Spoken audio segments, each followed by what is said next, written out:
চাকরি প্রত্যাশী আমার সকল ভাই ও বোনেরা, আশা করি যে যেখান থেকে শুনছেন সকলেই সুস্থ আছেন এবং শীতের সকালের একরাশ শুভেচ্ছা জানিয়ে শুরু করছি আজকের ভিডিও।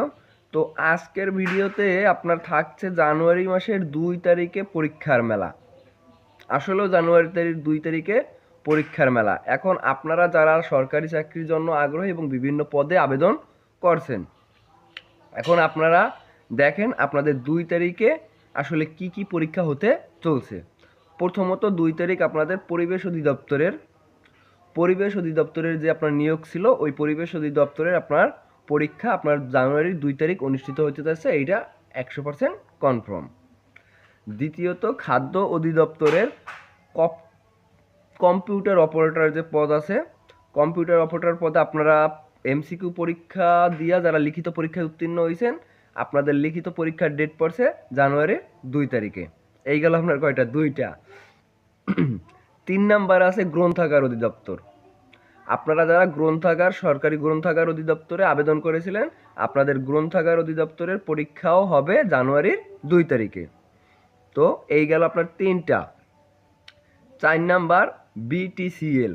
যারা বিটিসিএল এর এমসিকিউ পরীক্ষা দিয়েছেন, এখন বিটিসিএল এর রিটেন পরীক্ষার জন্য আপনাদের অ্যাডমিট কার্ড আসছে, তারা পরীক্ষা দিবেন।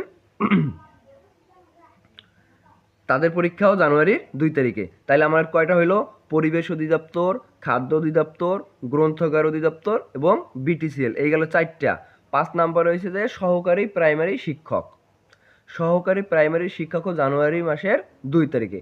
এখন দেখেন, অনেকে খাদ্য অধিদপ্তরের কম্পিউটার অপারেটরের পরীক্ষা দিয়েছেন, সে আবেদন করছেন সহকারী প্রাইমারিতে, কিন্তু একই দিনে 10টার সময় সকল পরীক্ষা অনুষ্ঠিত হইতে যাইতেছে।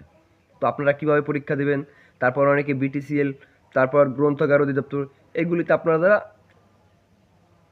এর মধ্যে অনেকেই আছে অনেক আবেদন করছে, কিন্তু কি করার, সরকার যখন নিয়ে নিতে আছে পরীক্ষা আমাদের দিতেই হবে। তো আপনারা চয়েস করুন আসলে কোনটা বেস্ট আপনার জন্য, সেইটাই পরীক্ষা দেবেন। কারণ আপনার আর আমার কথায় পরীক্ষার সময়সূচি চেঞ্জ হবে না। পরীক্ষার সময়সূচি এবং এডমিট কার্ড পাবলিশড হয়ে গেছে, তো পরীক্ষা চেঞ্জ হওয়ার আর সুযোগ নাই।